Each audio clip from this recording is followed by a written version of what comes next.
the questions that I've been asked the most after someone hears my story and some of the losses that I've endured in my life is, how did you get to a point where you're able to achieve your goals and you're enjoying life and you're happy and you're joyous? In fact, I was asked that recently after on Twitter, I made a tweet about what I had been through, and I said, don't give up. You know, I've struggled a lot in my life, but there's a way to achieve your goals in spite of what you go through. It's less about your circumstances and more about your mindset and the actions you take. And then I was asked by Smith, my question is, how did you do it? Setback after setback, tragedy after tragedy. What helped you to persevere and believe in yourself all those years, even when the bills weren't being paid and success was elusive? So welcome back. This is part 2 in answering this question. I came up with 14 rules for overcoming tragedy, overcoming obstacles in your life. Now, if you haven't listened to part 1, you want to listen to part 1, because I really set the stage and I share what I believe are the foundational rules for overcoming obstacles and tragedies. And today I'm going to finish with the rules 8 through 14. And again, listen to that first episode. I really set the stage, set the context for what we're talking about here. So this time I'm just going to jump into it. And number 8 is create a winning environment. Now, what does that mean? Well, I'll say it like this. When I was living in Miami Beach, a lot of people don't know this because I don't share it that often, but I wasn't living in a place that was really supportive to me. I was living in a place where every morning there was a garbage truck that would come through and wake me up at like 6 a.m. So I was living in a place that was noisy. It would disrupt my sleep. That is an environment that is not conducive to success. Another thing was that I did not keep my place very organized and clean. I had too much stuff in it. Giselle and I were both living together. We moved into her place to save money so that we could work on the podcast. And by combining her stuff with my stuff, it got cluttered, especially with all my exercise equipment. So that's a way that you can detract. One of the most powerful things that you can do is to keep your place organized, to make your bed every morning, to keep your place organized, to pay someone to keep it organized if you have the resources to do that. Another thing is, now in my life today, I try to only stay in places that have a gym. Now, why do I do that? Because I don't want to spend the time traveling to go to a gym. I want easy access to that gym. So I can't say, oh, the gym's too far. Oh, there's too much traffic. I can't make any excuses. All I have to do is get my butt downstairs, in this case at least, and go to the gym. So that's a way of setting yourself up for success. Another way, and this is another health example, is if you're trying to lose weight, what are you buying at the grocery store? Because whatever you buy and store in your house, you're going to eat. Maybe you're not a person who eats a lot of sweets, but if you have the potato chips, you're going to eat those, or the pretzels or the crackers, you're going to eat those, or vice versa. But you've got to think, am I setting myself up for success here? Are you in a place where you have constant interruptions? You've got to set your environment up for success. Another thing that's really important for me, and actually if you're a human being, this works for you as well, is I like to stay in environments where I can get sunlight. Not sunlight necessarily on my skin, although that is something that I do to keep my vitamin D levels up. One of the things that I do every morning is I go out on a balcony of wherever I'm staying, and I get some sun on my skin, not for a long period of time, but for 5 or 10 minutes. It wakes me up. I get some vitamin D, and I'm ready to tackle my day. Now, if you're in a place like, say, the UK or Canada, you may not have that much sunlight. Or if you're in another place in the world, you may not have that much sunlight. And one of the things that I've talked to about clients, I had one client who was, this is a great example of this concept. I had a client who lived in Michigan, and she got in great shape during the summer. She lost 30 pounds with me, was exercising a lot, but then the weather started to change. It got colder, so she spent less time outside. She liked to take her dogs for a walk, and she would do that 3 times a day. All of a sudden, it started getting colder.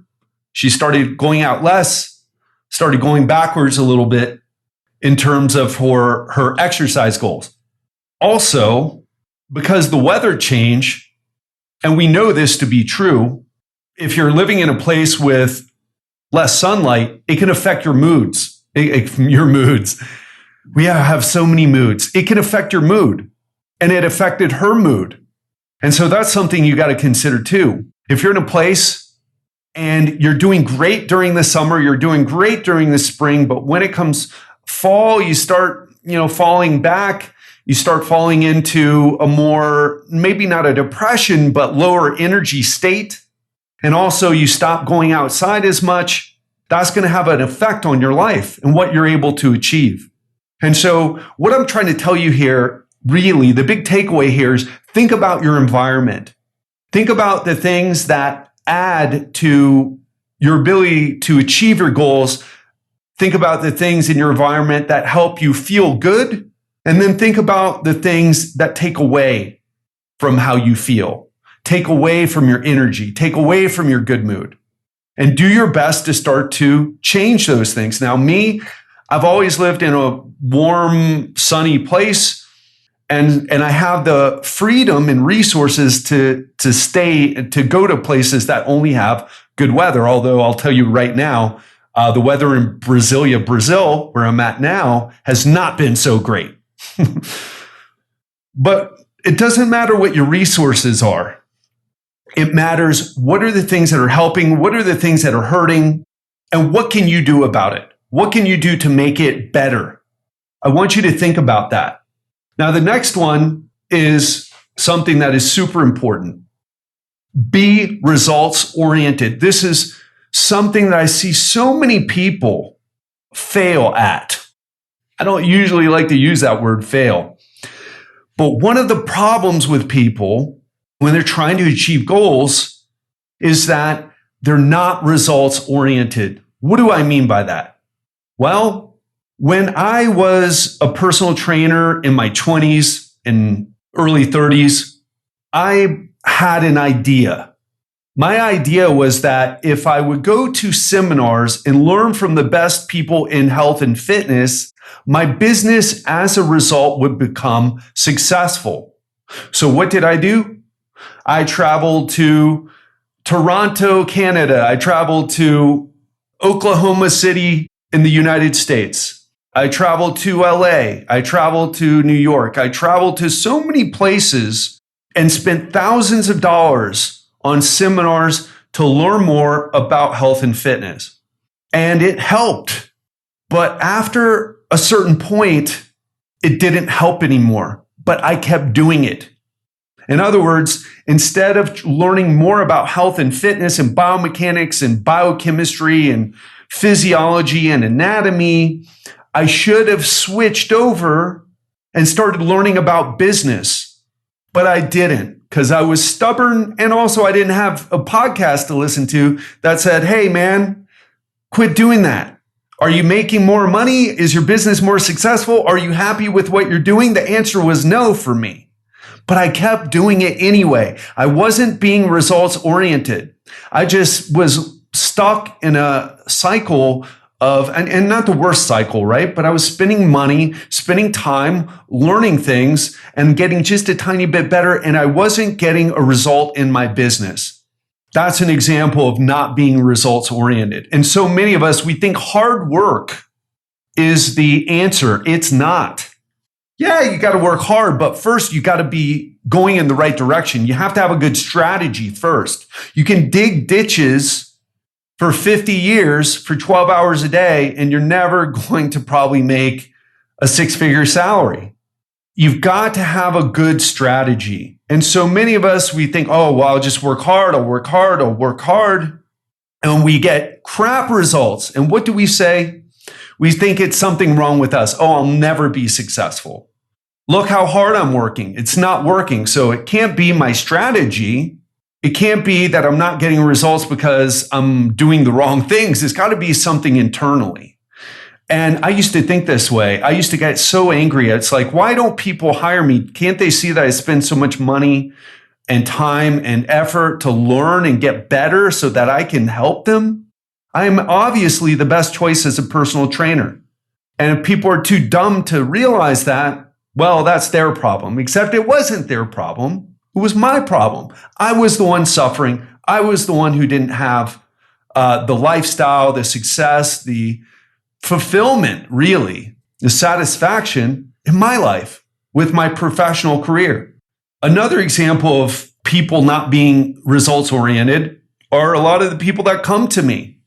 They try to lose fat by doing strict diets, and then they fail at them.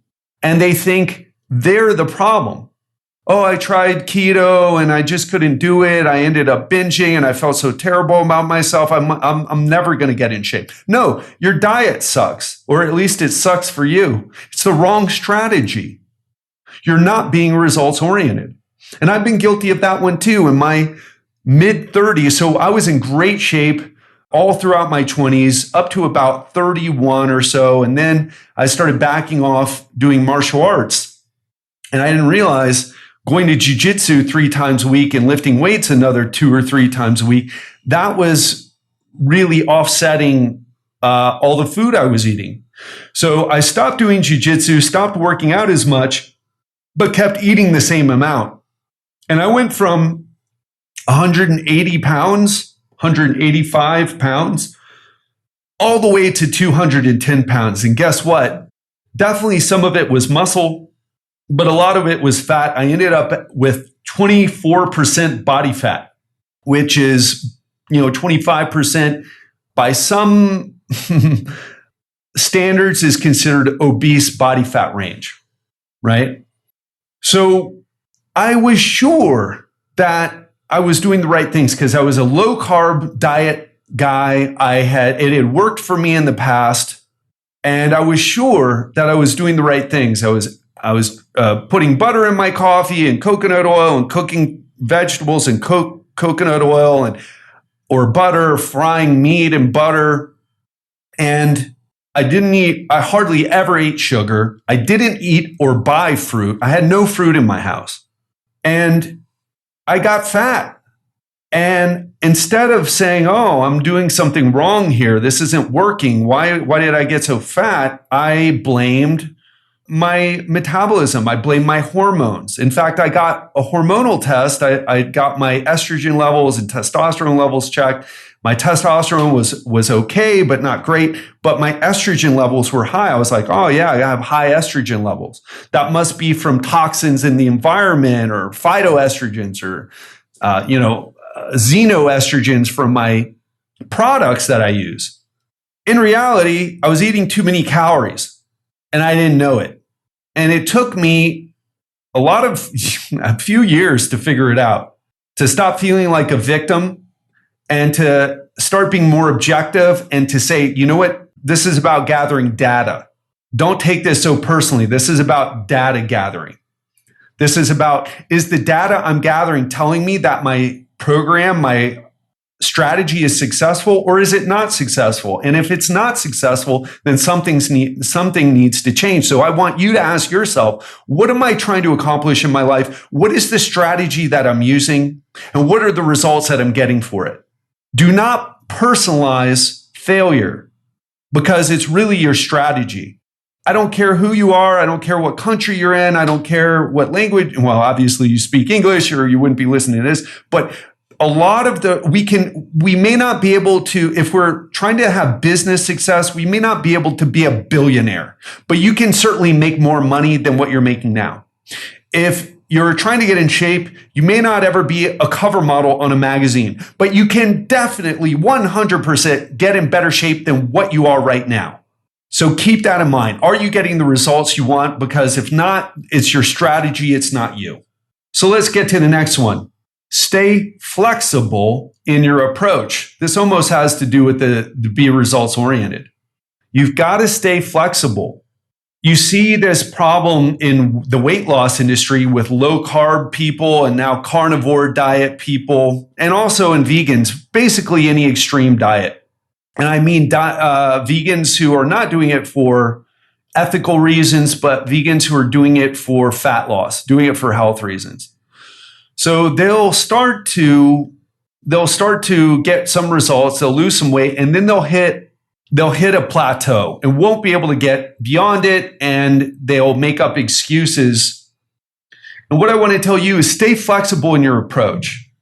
Stay flexible in your approach. If you've tried one diet, try something else. Try to figure out what are the things that are working for you and what are the things that aren't. Stay flexible in your approach. Do not, and here's the problem. So many of us, we get into these tribes, these communities, like the low carb diet community. I hate to always bring up the low carb, but it's super popular and a perfect example of what we're talking about. And also, I've been part of that group. So they'll lose weight. They won't be flexible in their approach, and they don't want to change. They don't want to look at different evidence. They're sold on, oh no, low carb is the way, right? Stay flexible. I'll tell you, I struggled. I'm actually pretty good with the flexibility thing, except when I was struggling to lose body fat. But in business, I've been pretty flexible. At first, we started with group coaching. That was the first way we made money with the podcast back when we started 7 years ago. I think it took us a couple years to launch our first coaching program. And then we tried selling low ticket, what are referred to as low ticket products. We sold a course. I think we sold workouts. We sold some other things. And we tried doing speaking. We've tried doing seminars. We tried so many things. A lot of it never worked. I mean, some of them worked. Most of them didn't work. But we never achieved the level of success that we needed to grow the business and to afford a comfortable lifestyle. And I'm not talking about, driving expensive cars, living in luxury apartments here. I'm just saying, hey, not struggling to pay the bills every month, right? And I'm able to put more into the business and grow and hire a team. It wasn't until we came upon this idea of doing what's referred to as high ticket coaching.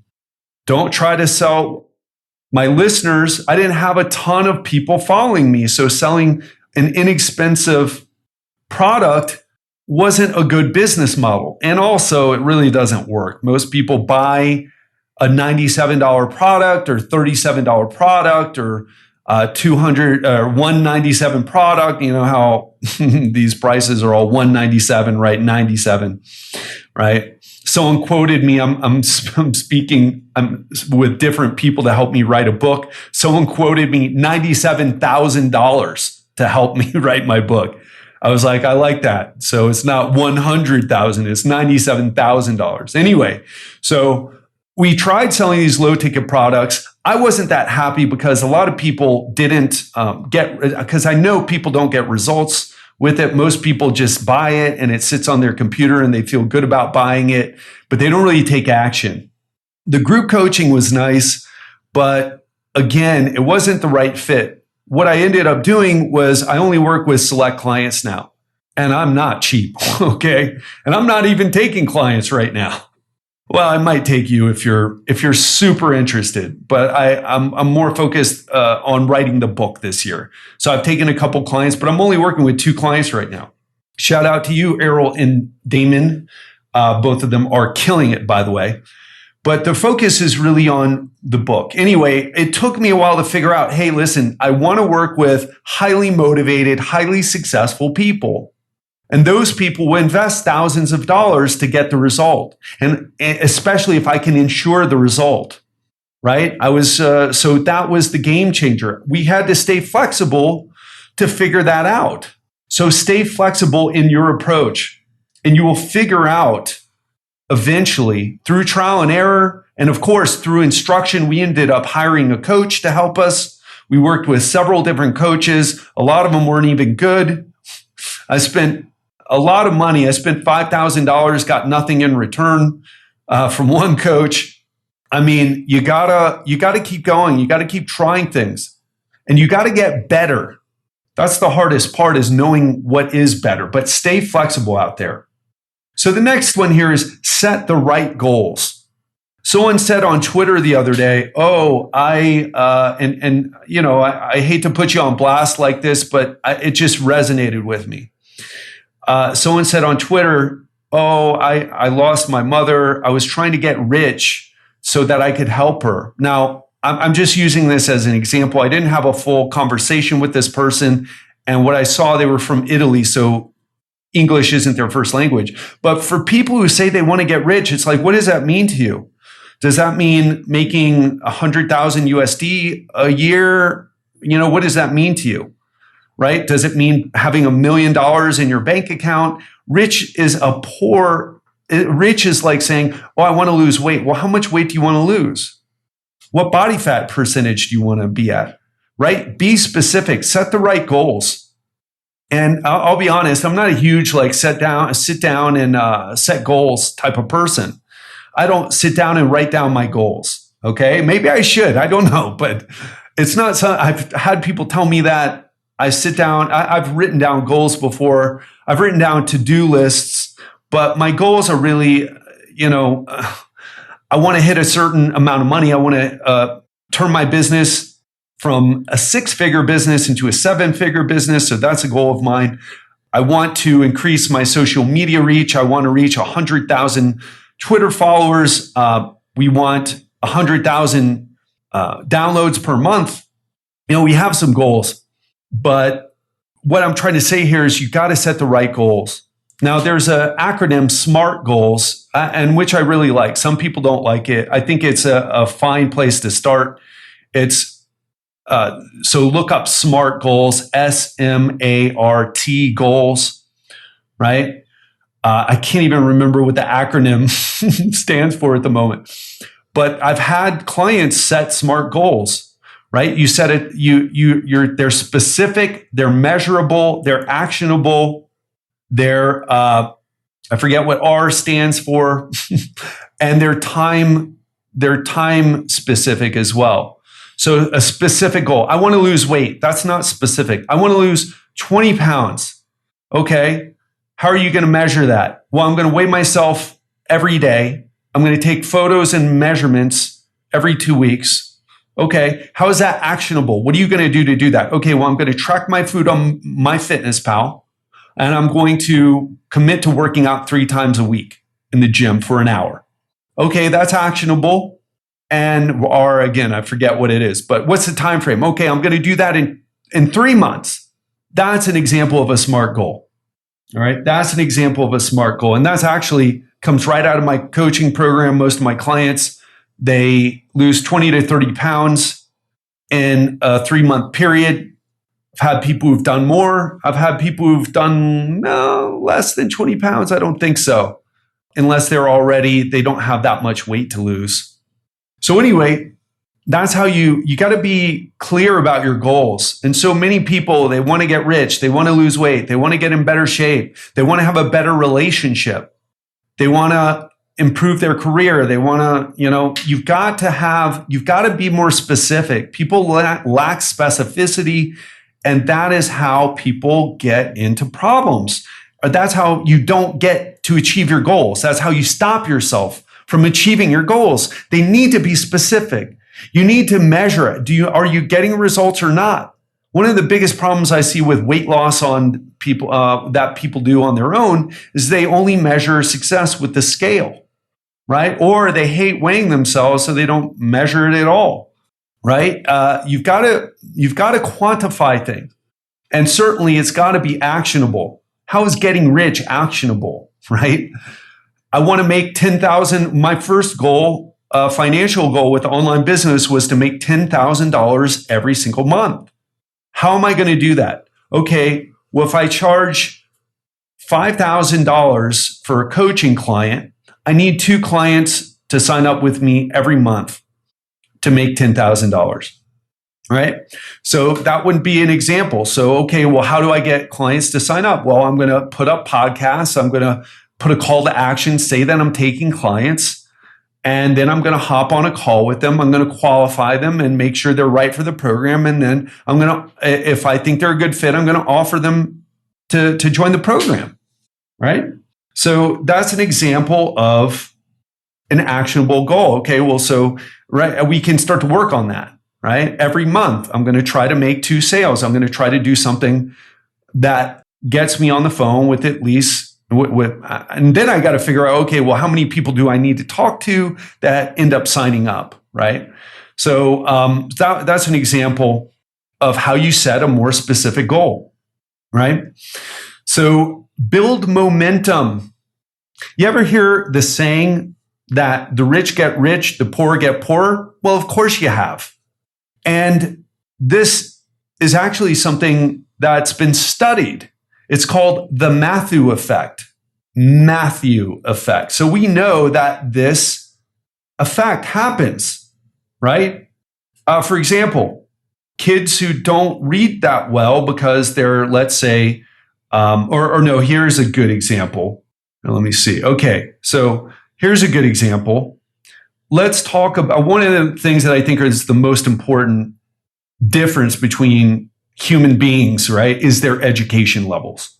One of the biggest difference. I know we like to focus on other things these days, especially with left-leaning political types. By the way, I am centrist, but lean slightly left, but this is a criticism I have. It's education. Check this out. Children in welfare families, after 36 months, learn about 525 words, going from not speaking, right? Children who are born and then to 36 months, okay? So we're talking about kids, they're all born, none of them speak a word of any language. And this study was done in the United States. So from 0 months old to 36 months old, children in welfare families spoke 525 words when they're 3 years old, 36 months old. Children in working class families know about 749 words by the time they're 3. Children in professional families know about 1,116 words by the time they're 36. My parents were both attorneys. When I was 9 years old, I was able to spell anti-disestablishmentarianism. It's something that my father challenged me and my stepmother challenged me to spell. By the way, I believe it's one of the longest words, if not the longest word in the dictionary. That's why they wanted me to spell it. And it was a challenge. I ended up doing it. By the way, it's not a hard word to spell. It's very phonetic. There's a lot of words that are more difficult to spell because they don't sound. Anti-disestablishmentarianism is pretty straightforward, but some words aren't as phonetic, so they're way harder to spell. But anyway, it was something that my parents challenged me to do. How many people in welfare class families or working class families, blue collar families, are challenging their kids to do that? Now, some obviously are, but in general, they don't do that, right? Especially my dad was a reader, got me into reading, really challenged me in that way. And it changed my life, reading. It's how I got good at everything because I sucked at everything. Everything that I'm good at, I got good at because I was able to read about it and learn about it. I'm like, oh, I can learn about things. And when I learn about them and get better at them, so that set me on the path to success. I feel like I've never been stuck in a downward spiral because of that ability, that takeaway that I got from my parents. Now, you may not have, maybe you're from parents who are on welfare. Maybe you're from parents who had a working class situation, right? With their professions, working class professions. It doesn't mean you can't be successful, because there are kids that go on to do amazing things. They're the first person in their family to go to college. I'm a college dropout. I'm the first person in my family to not go to college, So I'm just joking about that. I'm the only person, both my sister had 2 degrees. My parents had degrees and advanced degrees. So I'm the only person in my family who, and obviously my brother, was, didn't have the opportunity to ever go to college, but he was very smart. He was on his way there.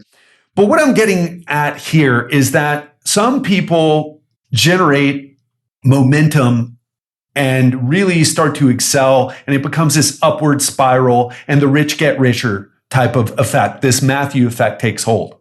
But guess what? Another thing that happened in my family was that we had tragedy after tragedy after tragedy. Okay? Just to remind you, my brother was kidnapped and murdered. That didn't just affect me, it affected my father, my stepmother, and my sister. And it took us low. They started going downhill after that, even with all the education, even with all the professional expertise, even with being able to spell words like anti-disestablishmentarianism. They started making less money. They started not being able to be as productive. They had more stress. They ended up having health problems. My stepmother died of a heart attack. I don't talk about it a lot because I had a very complicated relationship with her, but died of a heart attack. That stressed my dad out. He started having health problems. And what I'm trying to tell you here is it's not just about the rich get richer, the poor get poorer. You can get into an upward spiral or a downward spiral. And certainly, people have advantages, or if you want to call them privileges, but but the real advantage is this. Are you able to create momentum for yourself? Are you able to stay out of the downward spiral? That's the real, if you want to call it privilege, that's a real advantage. I started getting sucked down too, but I was able to pull myself out. And how? Well, a lot of the things that I'm talking about here, especially in the first episode where I talked about no one is coming to save you. I talked about how focusing on your physical health is one of the key things that you need to do. And also brainwashing yourself for success, listening to inspirational messages, getting, information that can help you overcome whatever challenges that you're having in your relationships, in your finances, in your health. That's how you create that momentum. So build momentum. How do you build momentum? Well, I've got momentum right now. It's easy for me to be more successful now. But in the past, it was easy for me to sink down into a negative spiral, and I had to pull myself out so many times. But if you work hard enough, and of course, we already talked about hard work, how it's not as important as having the right strategy, or it's just as important. But you need the right strategy. Can't just be hard work. And if you have the right strategy and you go through this, you will start to build momentum, and you will start to get to a place where it builds and builds and builds. This is what happens. And then what do we see? Oh, we see the tip of the iceberg for people, but we don't see all the things that they went through to get to that place. So start to learn more. If you see successful people, another thing, successful in whatever way you want. You see people who are fitness models who used to be very overweight when they were kids. You'll see athletes who, the same thing, right? You'll see people who've been in bad situations in their life and they overcame them. Learn about them. Don't look at someone and say, oh, that person has got it made. Look at them. They're rich. They're in shape or whatever it is. Try to learn about what they went through, and you'll see that they had to work hard to build the momentum that you see now, and they make it look easy. So the other side of this is staying out of the downward spirals. And this is a real thing, by the way. This is something that comes from cognitive behavioral therapy, this example in particular. So this is an example of a downward spiral and how with depression. So it starts with, oh, I feel sad, I feel hopeless. Then the next step is, oh, my life is horrible. I can't stand feeling like this. Then it starts with your feelings, sad and hopeless. You feel bad. Then it starts with thoughts. My life is horrible. I can't stand this feeling. I should just give up. I'll never be successful. I'll never get in shape. I'll never be good with money. I'll always struggle financially. Then the behavior changes happen. You lie in bed all day. You avoid other people. When you hear inspirational stories, you just look for reasons why it doesn't apply to you. And then more thoughts happen. I'm such a loser. I can't even get out of bed. I have no friends, right? When in fact, you've been avoiding people. You haven't made an effort to be around people, and you haven't made an effort to improve your communication with people. And then physical things happen. You start feeling fatigued because you've been laying in bed. You have a lack of energy because you're either not eating enough, or maybe you're eating too much. You're watching a lot of TV. You haven't been outside. And then it changes your behavior. You feel fatigue and a lack of energy, so you're not motivated to do anything. And that makes you feel even worse. And if you do this long enough, you start thinking about, wow, my life's just miserable. I mean, I was miserable yesterday. I was miserable last week. I was miserable last month. And then you can get to the point, which my sister did. What's the point in living? And she took her own life. You've got to avoid those spirals. And I see people getting sucked into it. Now, maybe we all get sucked into these, and it's okay, but you've got to stop yourself. You've got to fight to pull yourself out of these downward spirals. Okay? Because the feelings start to turn into thoughts, start to turn into behaviors, which turn into more thoughts, which turn into more feelings, which influence your behavior. And you just get sucked into, again, this downward spiral. So build momentum instead. Every single person can do this. You don't need to, be rich or have any sort of, every single person can do this. You may have a lot of obstacles, but if you're listening to this podcast right now, you're already doing something to help pull you out of, or break you out of that negative cycle. And one thing that I've found for me to be super important is you got to find a purpose. So this is number 13 here. Find a purpose.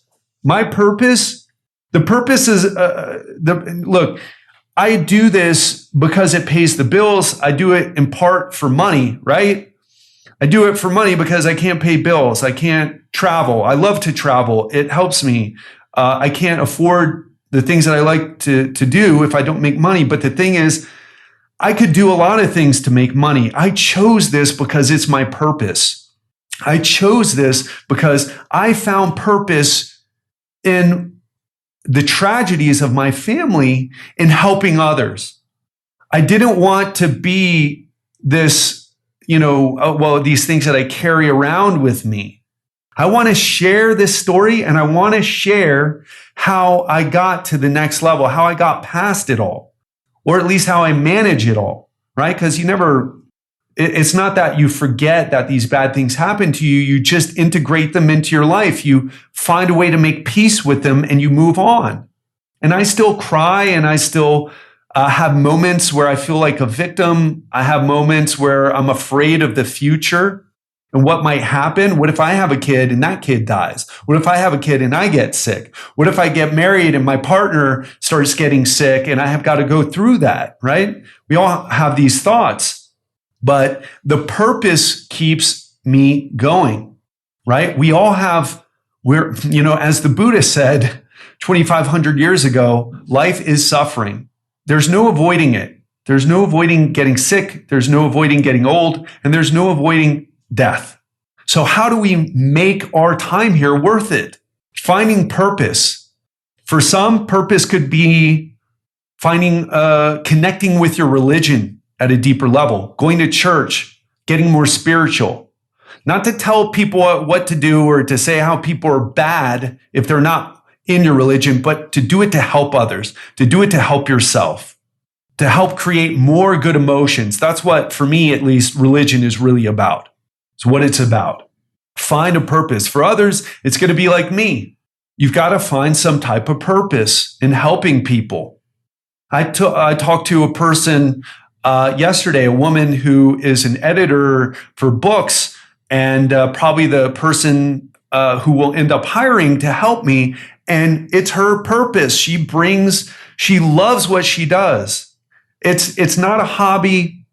She does it obviously as a profession, as a career, right? But she has passion about what she does because it's her purpose. She loves to bring the written word into people's hands via books. And she's worked in Hollywood. This particular person worked in Hollywood, worked with in some spiritual groups, getting spiritual literature out there, specifically Buddhism. And so we all have to find a purpose. It's so interesting, by the way. I've worked with so many successful folks over the years. And you see, once you get to a point of success, it's like, oh, well, I'll buy another house. I'll buy a bigger house. I'll buy another car. I got a Ferrari. I'll buy 2 Ferraris. I've got a $10 million mansion. I'll buy a $20 million mansion. I have a $5 million yacht. I'll buy a $10 million yacht. People get into these cycles where they just invest in material, or they spend their time, money on material things. And after a while, you've got to find a purpose, a charity to give to, a cause to dedicate yourself to, something bigger than yourself, a religion, right? You got to find a purpose. Now, here's the thing. When I say you got to find a purpose, especially if you're young, you don't need to know what it is. And I don't know what is my big purpose here. All you need to know is what feels like I need to take steps towards. For example, is coaching clients, being a coach, my purpose? I feel like my purpose, and this is why we're backing off coaching, is not to just coach clients. I love coaching clients. And I learned so much from working with people. People think they learn from me, which is true. They learn a ton from me. But I learn an equal amount for every single person that I work with. And I love it. But my real purpose is not to help individuals and make money and just be a silent, successful person, which I could be. And I know people like that. For me, I got to get out there. I want to write a book. I want to impact more lives. I want to speak. I want to make an impact, damn it. Because I feel like the world needs people to do that. In some ways, I don't want to do it. It's hard work, but I feel compelled to help. That's my purpose. And it's not always clear the right way to do it, but at least I know what I'm working towards. And so you don't need to know exactly what you're here to do, but you got to have a general idea and take steps towards that. And that will get you through tough times. Okay. And there's actually even research showing this. And the last thing I would say is this. Number 14 is staying in the game is winning. There's no winning life, right? There's no point you're going to get to where you're like, hey, I won the game. I don't have to work anymore. I don't have to work on myself anymore. I won the game. There is no winning the game. Staying in the game is winning the game. Staying in the game and keeping your head above water is winning the game. Eventually, life is a terminal condition. But can you look back and say, you know what? I am very proud of what I've done. I have some regrets. Of course, we all do. I should have went left when I went right? I should have invested in Bitcoin when it first came out. I don't know what you're thinking about, but whatever it is, we all have regrets. But at the end of the day, do you end up feeling fulfilled about what you did? And it's even worth considering, even if you're quite young and not even close to the end of your days. I'm 44. And this is what I'm thinking about. I want to be able to look back and say, you know what? I really feel proud about what I did. I feel fulfilled about what I did. I feel like I did my best and then some. And I work to get better all the time. I work to stay out of those downward spirals, even though I've got sucked down into them, in my life. But I got better about getting out of them. Staying in the game is winning, folks. Making a difference in your life, a positive difference in your life, making a positive difference in your family, making a positive difference in your community, making a positive difference maybe in the world. That's how you win the game. And continuing to do that. Being an example for others, that's how you win the game. And it's a lifelong thing. There's no point where you'll ever get to, like I said, where you don't have to be busy anymore. You don't have to have any purpose. You don't have to have something that you're working on anymore. We know what happens when you do that. You end up in a retirement home watching reruns of some old TV show and playing board games and slowly becoming more and more useless and eventually maybe even causing problems for others, right? I'm not saying if you have a family member, useless may be a strong word, but people become, my dad was a burden. I'll just say it like that. When he got old, he didn't take care of himself because he had psychological problems and he really was doing the best that he could, but he was a burden. And it's my goal not to be a burden. Even if I lose my physical function and I end up in a wheelchair or in my deathbed, I still want to be adding something. If I can't add physically, I will add with my wisdom. I will add with my good energy. I will add with my advice, my good advice. I'll add by being in a good mood, even if I'm in pain, even if I'm struggling. I won't take it out on others. That's how you win the game. That's how I look at it. All right. Well, listen, that's all I've got to say today. I hope you enjoyed this series. I really enjoyed doing it. And I'm working on these ideas, right? I'm working on them. I'm working to try to make them better. I'm working on clarifying them. I'm working on them, making them relevant to you so that someone doesn't look at my life and say, well, yeah, of course you succeeded. You had parents that were educated. You had parents that had money. Of course you were able to go on and do all these things, and it was because of that, right? So I can't be born with the parents that you're born. I can't be born in America. I'm in a different country with different rules. Look, I want to make this so that you can follow these rules no matter where you are. Of course, you're going to get different results and different opportunities and different struggles depending on where you are, depending on who your parents are, depending on what environment you were brought up in, of course. According to what, different struggles that you may have for different reasons and the things that happen to all of us in life. But there's still things that you can do. And I want you to focus on those things. What can you do? Oh, but this, but that, I don't have this, I don't have that. Great. What can you do? What do you have? What resources or resourcefulness do you have? That's the way forward, folks. And that's all I've got. All right. Love you. Hope you enjoyed this. Talk to you soon.